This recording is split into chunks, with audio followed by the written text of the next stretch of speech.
আসসালামু আলাইকুম রহমতুল্লাহ। এখন দেখাবো কত দ্রুত কত সুন্দর করে একটি কামিজ কাটা হয়। খুব নিখুঁতভাবে একটি কামিজ কাটা দেখাবো ইনশাল্লাহ। আপনারা সবাই শিখে দেখতে পারবেন, দেখে দেখে শিখতে পারবেন। এটা হচ্ছে একটা কামিজের পিছনের পাট কাটতেছি। তো আমি সবগুলোর মাপ একসময় বলে দিব। তো এখন শুধু দেখাচ্ছি কীভাবে কী মার্ক করতে হয়। দেখা গেছে যে এখন নিচ্ছি কাঁধের মাপটা। এটা কাঁধের মাপ যায় হয় 14, এখানে অর্ধেক 7 নিলাম। এখানে হলো বডি 48 অর্থাৎ 12 নিলাম।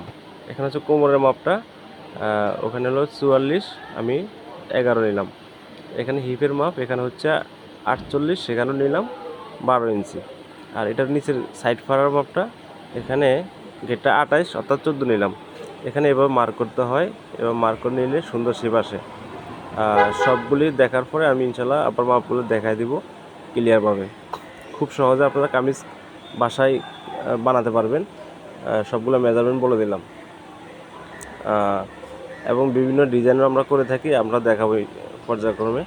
এটা একটা অর্ডারি কামিজ ছিল, এটা কাটিং করতেছি এবং আপনাদেরকে দেখাচ্ছি। তাহলে এটার সব মার্ক করা শেষ হয়ে গেলে এখন কাটিং করব। কাটিং করে পরে আবার পিছনের পার্টটাও কাটিং করব।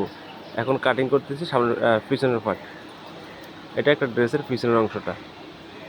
এটা হচ্ছে আর মোড়ার অংশ, মোড়ার কাটিংটা করলাম। এটা হচ্ছে সাইডের। একটু কাপড় দেখতে হয় যে ভবিষ্যতে বাড়ানো কমানো যায়, এই জন্য কাপড়টা রাখা হয়। কাপড়টা রাখলে ভালো হয়, বাড়ানো যাবে। খুব সহজে আপনারা করতে পারবেন, একদম সহজ।